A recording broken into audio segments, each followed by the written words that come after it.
Hi friends, welcome back to Arsikere ಅವರ YouTube channel. ಇನ್ನ ಮುಂದೆ ಡೆಲಿವರಿ ಬಾಯ್ಸ್ ಆಗಿರ್ಬೋದು, ಬೈಕ್ ಟ್ಯಾಕ್ಸಿ ರೈಡರ್ಸ್ ಆಗಿರ್ಬೋದು, ಸ್ವಲ್ಪ ಡ್ಯೂಟಿ ಮಾಡಕ್ಕೆ ಕಷ್ಟನೇ. ಯಾಕೆಂದ್ರೆ ಈಗ ಪೆಟ್ರೋಲ್ ರೇಟ್ ಇವತ್ತು ಆಲ್ರೆಡಿ 4 ರೂಪಾಯಿ ಹತ್ರ ಜಾಸ್ತಿ ಆಗಿದೆ. ಇನ್ನು ಮುಂದಿನ ದಿನಗಳಲ್ಲಿ ಮತ್ತೆ ರೇಟ್ ಜಾಸ್ತಿ ಆಗುತ್ತೆ ಅಂತ ಕೂಡ ಗೌರ್ಮೆಂಟ್ ಕೂಡ ಹೇಳ್ತಾ ಇದೆ. ಹಿಂಗಾದ್ರೆ ಹೆಂಗೆ? ಡೆಲಿವರಿ ಬಾಯ್ಸ್ ಮಾತ್ರ ಸಂಬಳ ಕಮ್ಮಿನೇ. ಇನ್ನು ಹೋಗ್ತಾ ಹೋಗ್ತಾ ಆ ಆರ್ಡರ್ಗಳಿಗೆ ಕಿಲೋಮೀಟರ್ಗೆ ಕಮ್ಮಿನೇ ಕೊಡ್ತಾ ಇದಾರೆ ಅಮೌಂಟ್ ಬರ್ತಾ ಬರ್ತಾವ. ಬಟ್ ಎಲ್ಲಾ ರೇಟು ಜಾಸ್ತಿ ಆಗ್ತಾ ಇದೆ. ಇದಕ್ಕೇನ್ ಮಾಡೋದು? ನಮ್ಮೆಲ್ಲಾ ಡೆಲಿವರಿ ಬಾಯ್ಸ್ ಒಂದಾಗ್ಬೇಕು. ಪ್ರೈಸ್ ಜಾಸ್ತಿ ಆಗೋ ತರ ಮಾಡ್ಲೇಬೇಕು. ಇಲ್ಲ ಅಂದ್ರೆ ಈ ಕಂಪನಿಗಳು ಡೆಲಿವರಿ ಬಾಯ್ಸ್ ನ ತುಳಿದು ಬಿಡ್ತಾರೆ ಕೆಳಗಡೆ ಹಾಕೊಂಡು. ನಿಜವಾಗ್ಲೂನು ಇವ್ರು ಕೊಡ್ತಿರ್ತಕ್ಕಂತ ಕೆಲವೊಂದು ಅಂಕಲ್ ಡೆಲಿವರಿ ₹5 ₹6 ಕಿಲೋಮೀಟರ್ ಕೊಡ್ತಾನೆ. ಈ ಅಮೌಂಟ್ ತಗೊಂಡು ಯಾವ್ದೇ ಕಾರಣಕ್ಕೂ ಡೆಲಿವರಿ ಫೀಲ್ಡ್ ಅಲ್ಲಿ ಮಾಡಕ್ ಆಗಲ್ಲ. ಇನ್ನ ಬೈಕ್ ಟ್ಯಾಕ್ಸಿ ಅಷ್ಟೇ, ಕಸ್ಟಮರ್ ಪಿಕಪ್ ಡ್ರಾಪ್ ಎಷ್ಟು ಕೊಡ್ತಾನೆ ಲಾಂಗ್ ಆರ್ಡರ್ ತಗೊಂಡ್ರೆ ₹10 ಕಿಲೋಮೀಟರ್ ಕೊಡೋದು. ಬೈಕ್ ಟ್ಯಾಕ್ಸಿಲಿ ₹10 ಕಿಲೋಮೀಟರ್ ತಗೊಂಡು ನಾವು 100 kg ಕಸ್ಟಮರ್ ನ ಕೂರಿಸ್ಕೊಂಡು ಹೋಗ್ತೀವಿ ಅಂದ್ರೆ ಏನ್ ವರ್ಕೌಟ್ ಆಗುತ್ತೆ? ಖಂಡಿತ ಸಾಧ್ಯ ಇಲ್ಲ.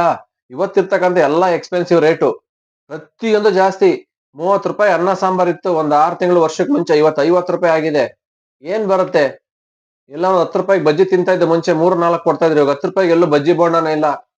₹20 4-5 ಮಾಡಿದ್ದಾರೆ. ಸಂಜೆ ಆದ್ರೆ ಸ್ವಲ್ಪ ಸ್ನಾಕ್ಸ್ ತಿನ್ನೋಣ ಅಂತ ಬೇಜಾರಾಗುತ್ತಲ್ಲ ಹುಡುಗರಿಗೆ ಡ್ಯೂಟಿ ಮಾಡಿಂತಾವ. ಈ ತರ ಎಲ್ಲಾ ರೇಟ್ ದುಬಾರಿ ಆಗ್ತಾ ಇದೆ. ಆದ್ರೆ ಡೆಲಿವರಿ ಫೀಲ್ಡ್ ಗಳಿಗೆ ಹುಡುಗರಿಗೆ ಮಾತ್ರ ಅಮೌಂಟ್ ಆಗ್ತಾನೆ ಇಲ್ಲ. ಈ ಕಂಪನಿಗಳು ರೈಸ್ ಮಾಡ್ತಾ ಇಲ್ಲ. ಇದು ಮಾಡಿದ್ರೇನೆ, ಇಲ್ಲಾಂದ್ರೆ ಮುಂದಿನ ದಿನಗಳಲ್ಲಿ ಡ್ಯೂಟಿ ಮಾಡಕ್ ಆಗಲ್ಲ. ದೇವರೇ ಕಾಪಾಡ್ಬೇಕು, ಆ ಲೆವೆಲ್ಗೆ ಆಗ್ಬಿಡುತ್ತೆ. ಯಾಕಂದ್ರೆ ಎಲ್ಲಾ ರೇಟು ಜಾಸ್ತಿ. ಪೆಟ್ರೋಲ್ ರೇಟ್ ಜಾಸ್ತಿ ಆಗುತ್ತೆ, ಗಾಡಿ ಮೇಂಟೆನೆನ್ಸ್ ಖರ್ಚು, ನಿಮಗೆ ಬರ್ತಕ್ಕಂತ ಅಮೌಂಟ್ ಕಮ್ಮಿ. ನಾವೇನೇನ್ ಪರ್ಚೇಸ್ ಮಾಡ್ತೀವೋ ಎಲ್ಲಾ ರೇಟು ಜಾಸ್ತಿ ಆಗ್ತಾ ಇದೆ ಹೋಗ್ತಾ ಹೋಗ್ತಾ. ಬಟ್ ನಮಗ್ ಬರ್ತಕ್ಕಂತ ಸ್ಯಾಲರಿ ಕಡಿಮೆನೆ. ಒಂದೂವರೆ ಸಾವಿರ ರೂಪಾಯಿ ದುಡಿಬೇಕು ಅಂದ್ರೆ 12 ರಿಂದ 15 ಅವರ್ ಡ್ಯೂಟಿ ಮಾಡ್ಬೇಕು. ಈ ಬೆಂಗಳೂರು ಟ್ರಾಫಿಕ್ ಅಲ್ಲಿ, ಪೊಲ್ಯೂಷನ್ ಅಲ್ಲಿ ಎಷ್ಟು ಕಷ್ಟ ಇದೆ. ಬಿಸಿಲು, ಮಳೆ, ಚಳಿ, ಗಾಳಿಲಿ ಇದೆಲ್ಲ ನೋಡ್ಕೊಂಡ್ರೆ ಡೆಲಿವರಿ ಬಾಯ್ಸ್ ಒಂದೊಂದ್ ಟೈಮ್ ತುಂಬಾನೇ ಕಷ್ಟ ಅನ್ಸುತ್ತೆ ಡ್ಯೂಟಿ ಮಾಡೋದು. ಎಲ್ಲೋ ಒಂದ್ ಕಂಪ್ನಿಲಿ ಕೆಲಸ ಮಾಡ್ಕೊಂಡ್ರೆ 15-20 ಓಟಿ ಗಿಟಿ ಮಾಡಿದ್ರೆ 25-30 ಸಾವಿರ ತಗೊಂಡ್ಬಿಡ್ತಾರೆ. ಬಟ್ ಇಲ್ಲಿ ನೀವು ತಿಂಗಳಿಗೆ 30 ಸಾವಿರ ಉಳಿಸಿದ್ರು ತುಂಬಾ ಕಷ್ಟ. ಕಂಪ್ನಿಲಿ ಒಂದ್ ಅಮೌಂಟ್ ಬರುತ್ತೆ 30 ಸಾವಿರ, ಹೆಂಗೋ ಸೇವ್ ಮಾಡ್ತೀರಾ. ಬಟ್ ಇಲ್ಲಿ ಏನಾಗುತ್ತೆ, ಡೆಲಿವರಿ ಫೀಲ್ಡ್ ಅಲ್ಲಿ ಡೈಲಿ ಅಮೌಂಟ್ ಬರ್ತಾ ಇರೋದ್ರಿಂದ ಖರ್ಚು ಹಂಗೆ ಆಗ್ತಾ ಇರುತ್ತೆ. ಬರ್ತಾ ಇರ್ತಾ ಗೊತ್ತಾಗಲ್ಲ, ನಮಗೆ ಗೊತ್ತಿಲ್ಲದಂಗೆ ಎಷ್ಟೋ ಖರ್ಚು ದಿನಕ್ಕೆ ಹೋಗ್ತಾ ಇರುತ್ತೆ. ಬಂದ್ರೆ ₹1000 ದುಡಿತೀವಿ ಅಂದ್ರೆ 200-300 ಈಗ ಅರ್ಧ ಹೋಗೇ ಬಿಟ್ಟಿರುತ್ತೆ. 500 ಹೊರಟೋಗುತ್ತೆ ಪೆಟ್ರೋಲ್ ಇನ್ಕ್ಲೂಡ್ ಸೇರಿಸ್ಕೊಂಡ್ರೆ. ಪೆಟ್ರೋಲ್ಗೆ, ನಿಮಗೆ ಊಟ ತಿಂಡಿ ಸ್ನಾಕ್ಸ್ ಅದು ಇದು ಇನ್ನೂ ಹ್ಯಾಬಿಟ್ ಇರೋರಿಗೆ ₹500 ಹೊರಟೋಗುತ್ತೆ. ಉಳಿಯೋದೇ ₹500. ಲೆಕ್ಕ ₹1000 ದುಡಿದಿದೀವಿ ಇವತ್ತು, ಈ ತರ ಇರುತ್ತೆ. ಅದಕ್ಕೋಸ್ಕರ ಈ ಡೆಲಿವರಿ ಫೀಲ್ಡ್ ಅಲ್ಲಿ ದುಡ್ಡು ಉಳಿಸೋದು ಕಷ್ಟನೇ. ಬಟ್ ಡೈಲಿ ದುಡ್ಡು ಬರುತ್ತೆ. ಆದ್ರೆ ಇವ್ರು ಕೊಡ್ತಕ್ಕಂತ ಸ್ಯಾಲರಿಗೆ ಏನು ವರ್ಕೌಟ್ ಆಗಲ್ಲ. ಮುಂದ್ ಇನ್ನೂ ಪೆಟ್ರೋಲ್ ರೇಟ್ ಜಾಸ್ತಿನೇ ಆಗುತ್ತೆ ಅಂತ ಹೇಳ್ತಾ ಇದಾರೆ. ನಾನು ಇದಕ್ ಮುಂಚೆ ಒಂದು ವಿಡಿಯೋನ ಕೂಡ ಮಾಡ್ಬಿಟ್ಟಿದ್ದೆ. ಪೆಟ್ರೋಲ್ ರೇಟ್ ಈ ತರ ರೇಸ್ ಆದ್ರೆ ಹೆಂಗ್ ಮಾಡೋದು ಅಂತ. ಅದಕ್ಕೆಲ್ಲ ಹುಡುಗರು ಅಷ್ಟೆಲ್ಲ ಆಗಲ್ಲ ಹಂಗೆ ಹಿಂಗೆ ಅಂತ ನೋಡಿ. ಇವಾಗ ಒಂದೇ ಸರಿ ₹4 ಜಾಸ್ತಿ ಆಯ್ತು. ನೆಕ್ಸ್ಟ್ ಇನ್ನ ಮುಂದಿನ ದಿನಗಳಲ್ಲಿ ಆಗುತ್ತೆ ಜಾಸ್ತಿ ಅಂತ ಹೇಳ್ತಾ ಇದಾರೆ. CNG ಎಷ್ಟಿತ್ತು ಮುಂಚೆ ಗ್ಯಾಸ್ ಎಲ್ಲ? ₹78 ₹79 ಇತ್ತು. ಇವತ್ತು ಒಂದೊಂದ್ ಬಂಕಲ್ ಒಂದೊಂದ್ ರೇಟು 100, 120, 130, ಕೆಲವೊಂದ್ ಬಂಕಲ್ ₹150 ಸೇಲ್ ಮಾಡಿದಾರಂತೆ. ಹೆಂಗ್ ಓಡಿಸ್ಬೇಕಂದ್ರೆ ಆಟೋದವ್ರು ಈ ತರ ಎಲ್ಲ ಆದ್ರೆ? ಎಲ್ರಿಗೂ ಕಷ್ಟ ಆಗ್ತದೆ. ಅದಕ್ಕೆ ಇವಾಗ ಆಟೋದವರೆಲ್ಲ ಮಿನಿಮಮ್ ಕಿಲೋಮೀಟರ್ಗೆ ₹50 ಬೇಕಂತ ಅವರು ಕೂಡ ಹೋರಾಡ್ತಾ ಇದಾರೆ. ಮೀಟರ್ ಚಾರ್ಜ್ ಜಾಸ್ತಿ ಮಾಡ್ಲೇಬೇಕು ಅಂತವ. ಹಂಗೆ ನಮ್ಮ ಡೆಲಿವರಿ ಬಾಯ್ಸ್ ಅಷ್ಟೇ ಎಲ್ಲ ಒಗ್ಗಟ್ಟಾಗ್ಬೇಕು. ಒಗ್ಗಟ್ಟಾಗಿ ಕಿಲೋಮೀಟರ್ಗೆ ನಮಗೂ ಮಿನಿಮಮ್ ₹15-20 ಬೇಕೇ ಬೇಕು. ಯಾಕಂದ್ರೆ ಬೈಕ್ ಅಂದ್ರೆ ಏನು, ಎಲ್ಲವೂನು 60-70 ಬರಲ್ಲ ಮೈಲೇಜ್. ಯಾವ್ದೋ ಒಂದೆರಡು ಕಂಪ್ನಿದು 60-70 ಮೈಲೇಜ್ ಬರ್ತವೆ. ಮಿಕ್ಕಿದವೆಲ್ಲ ಎಷ್ಟು 35ರಿಂದ ಸ್ಟಾರ್ಟ್ ಆಗುತ್ತೆ. ಆಕ್ಟಿವಾ ಸ್ಕೂಟಿ ಎಲ್ಲ ತಗೊಂಡ್ರೆ 30-35 ಹಳೆ ಗಾಡಿಗಳು. ಸ್ವಲ್ಪ ಹೊಸ ಗಾಡಿಗಳು 40-45 ಕೊಡ್ತವೆ.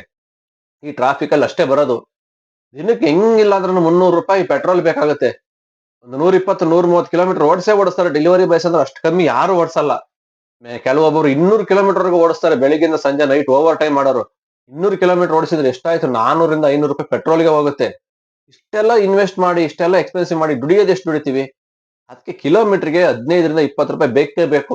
ಇವಾಗ ಏನ್ ಪೋರ್ಟ್ರಲ್ ಕೊಡ್ತಾನಲ್ವಾ ₹15, ₹14, ಇಷ್ಟ ಅಮೌಂಟ್ ಪ್ರತಿಯೊಂದು ಕಂಪ್ನಿಯವನು ಕೊಟ್ರೆ ಮಾತ್ರನೇ ವರ್ಕೌಟ್ ಆಗೋದು.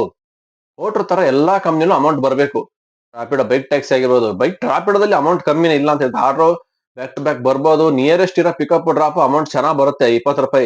ಬಟ್ ನೀವೇನಾದ್ರು ಲಾಂಗ್ ಎತ್ಕೊಂತೀರ ಅಂದ್ರೆ ನೋಡಿ, 10ರಿಂದ 10 ಕಿಲೋಮೀಟರ್ ಮೇಲೆ ನೀವೇನಾದ್ರು ಬೈಕ್ ಟ್ಯಾಕ್ಸಿ ತಗೊಂಡ್ರೆ ನಿಮಗೆ ಗೊತ್ತಾಗ್ಬಿಡುತ್ತೆ ಎಷ್ಟು ಬರ್ತಾ ಇದೆ ಅಂತ. ₹9-10 ಅಷ್ಟೇ ಕೊಡೋದು ಅವನು. ₹9-10 ಕಿಲೋಮೀಟರ್ಗೆ ಕಸ್ಟಮರ್ನ ಅಷ್ಟು ವೆಯ್ಟ್ ಇರೋನ್ನ ಈ ಟ್ರಾಫಿಕ್ ಅಲ್ಲಿ ಕೂರಿಸ್ಕೊಂಡು ಹೋದ್ರೆ ಏನ್ ವರ್ಕೌಟ್ ಆಗುತ್ತೆ? ಏನ್ ಉಳಿಯುತ್ತೆ ನಿಮಗೆ? ಸಿಂಗಲ್ ಆರ್ಡರ್ನ ಯಾವುದೇ ಕಾರಣಕ್ಕೂ ಮಾಡಕ್ ಆಗಲ್ಲ ಇನ್ಮೇಲೆ. ಯಾರೇನೇ ಅರ್ಜೆಂಟ್ ಮಾಡಿದ್ರು ಅಷ್ಟೇ ಮಲ್ಟಿಪಲ್ ಐಡಿ ಯೂಸ್ ಮಾಡ್ಲೇಬೇಕು. ಫಸ್ಟ್ ಒಂದು ಪೋರ್ಟ್ರೋ ಇಲ್ಲ ಯಾವ್ದ್ರಲ್ಲ ಒಂದು ಅಂಕಲ್ ಡೆಲಿವರಿ ಅಮೌಂಟ್ ಚೆನ್ನಾಗ್ ಬರೋದು ಎತ್ಕೋಬೇಕು. ಅದರಿಂದ ಯಾವ್ದಾರು ಇನ್ನೊಂದು ಬೈಕ್ ಟ್ಯಾಕ್ಸಿ ಹಾಕೊಂಡು ಹೋಗ್ಬೇಕು. ಈ ಪ್ರತಿಯೊಂದು ರೂಟ್ನು ಎರಡೆರಡು ಆರ್ಡರ್ ಮಾಡಿದ್ರೆ ಮಾತ್ರ ನಿನ್ನ ಡೆಲಿವರಿ ಬಾಯ್ಸ್ ವರ್ಕೌಟ್ ಆಗುತ್ತೆ. ಸಿಂಗಲ್ ಆರ್ಡರ್ ಯಾರ್ಯಾರು ಮಾಡ್ತಿರೋ ಸಿಂಗಲ್ ಐಡಿ ಇಟ್ಕೊಂಡು ಅವ್ರು ಮಾಡೋದೇ ವೇಸ್ಟ್ ಡೆಲಿವರಿ ಫೀಲ್ಡ್. ಇವಾಗ ಇರ್ತಕ್ಕಂಥ ಎಲ್ಲಾ ರೇಟು, ಪ್ರತಿಯೊಂದು ರೇಟು ಜಾಸ್ತಿ ಆಗ್ತಾ ಇದೆ. ಹಂಗಾಗಿ ಪ್ರತಿಯೊಬ್ಬರಿಗೆ ಹೇಳ್ತಾ ಇದ್ದಷ್ಟೇ ನಮ್ಮ ಡೆಲಿವರಿ ಬಾಯ್ಸ್ಗೆ ಮಲ್ಟಿಪಲ್ ಆ್ಯಪ್ ಯೂಸ್ ಮಾಡಿ. ಯಾರೇನೇ ಹೇಳಿ, ಕಸ್ಟಮರ್ ಅರ್ಜೆಂಟ್ ಇದೆಯಪ್ಪ ಬೇಗ ಬರ್ಬೇಕಪ್ಪ 1 ಅವರ್ ಡೆಲಿವರಿ ಆಗ್ಬೇಕು ಹಂಗೆ ಹಿಂಗೆ ಅವ್ರು ಏನೇ ಹೇಳಿದ್ರು ಅಷ್ಟೇನೆ. ಸರ್ ಸಿಂಗಲ್ ಆರ್ಡರ್ ತಗೊಂಡ್ ಬರಕ್ಕಾಗಲ್ಲ, ನಮ್ಗೆ ವರ್ಕೌಟ್ ಆಗಲ್ಲ, ಇಷ್ಟು ವೆಯ್ಟ್ ಆಗುತ್ತೆ ಟೈಮ್, ವೆಯ್ಟ್ ಮಾಡ್ತೀರಾ ಮಾಡಿಲ್ಲ, ಕ್ಯಾನ್ಸಲ್ ಮಾಡ್ತೀರಾ ಮಾಡ್ಕೊಳ್ಳಿ, ಒಂದೇ ಮಾತು ಹೇಳ್ಬಿಡಿ. ಅರ್ಜೆಂಟ್ ಮಾಡೋ ಕಸ್ಟಮರ್ಗೆ ಯಾರು ನೀವು ಇಟ್ಕೊಂಡೇ ಹೋಗ್ಬೇಡಿ ಐಟಮ್. ಯಾಕೆಂದ್ರೆ ಯಾರು ಏನು ಅವ್ರು ಕೊಡೋ 10 ರೂಪಾಯಿ ಕಿಲೋಮೀಟರ್ಗೆ ಒಂದೇ ಆರ್ಡರ್ ಎತ್ಕೊಂಡು ಹಾರ್ಕೊಂಡು ಹೋಗಕ್ಕಾಗಲ್ಲ. 2-3 ಆರ್ಡರ್ ಎತ್ಕೊಂಡೋಗಿ ಮಾಡಿದ್ರೆ ಮಾತ್ರನೇ ವರ್ಕೌಟ್ ಆಗೋದು ಮುಂದಕ್ಕೆ. ಸಿಂಗಲ್ ಆ್ಯಪ್ ಇಟ್ಕೊಂಡು ಯಾರು ಡ್ಯೂಟಿ ಮಾಡಕ್ ಆಗಲ್ಲ, ಕಷ್ಟ ಆಗುತ್ತೆ. ಇವ್ರು ಕೊಡ್ತಕ್ಕಂತ ₹5 ₹6 ಅಂಕಲ್ ಡೆಲಿವರಿ ಅಂತ ಇದೆ, ವರ್ಸ್ಟ್ ಅದು ನಿಜವಾಗ್ಲೂ. ಕೊಡೋದು 5-6 ರೂಪಾಯಿಗೆ ಏನೇನು ವರ್ಕೌಟ್ ಆಗಲ್ಲ. ಅಷ್ಟು ಕಮ್ಮಿ ಕೊಡ್ತಾನೆ ಅಮೌಂಟ್.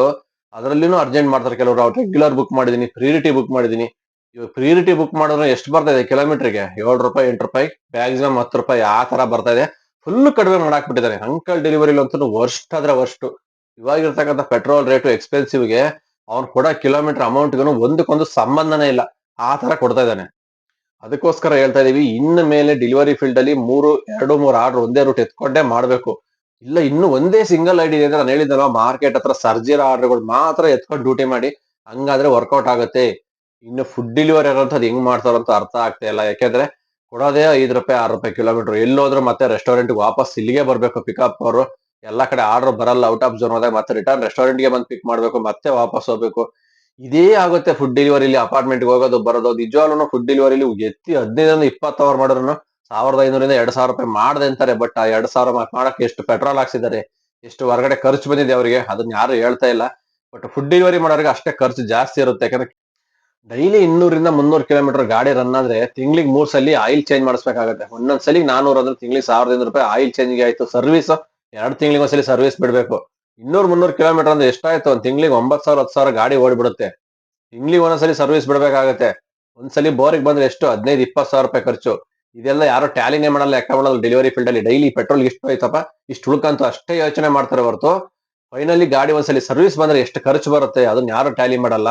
ಹಾಗಾಗಿ ಡೆಲಿವರಿ ಫೀಲ್ಡ್ ಅಲ್ಲಿ ಎಷ್ಟು ಆದಾಯ ಇದೆ ಅಷ್ಟು ಖರ್ಚಿದೆ. ಹಂಗಾಗಿ ಒಳ್ಳೆ ಮೈಲೇಜ್ ಬರೋ ಗಾಡಿ ಇಟ್ಕೋಬೇಕು. ಆದ್ರೆ ಈ ಬರ್ತಕ್ಕಂಥ ಅಮೌಂಟ್, ಇವಾಗ ಇರ್ತಕ್ಕಂಥ ಅಮೌಂಟ್ ಸಾಕಾಗಲ್ಲ. ಮುಂದಕ್ಕೆ ಜಾಸ್ತಿ ಮಾಡ್ಲೇಬೇಕು. ಯಾಕಂದ್ರೆ ಸುಮಾರು ವರ್ಷಗಳಿಂದ ನಾವು ನೋಡ್ತಾ ಇದೀವಿ ಈ ಒಂದು ಅಮೌಂಟ್ ಇಷ್ಟೇ ಇದೆ. ಇದಕ್ ಮೇಲೆ ಯಾವ ಕಂಪ್ನಿನೂ ರೇಸ್ ಮಾಡ್ತಾ ಇಲ್ಲ.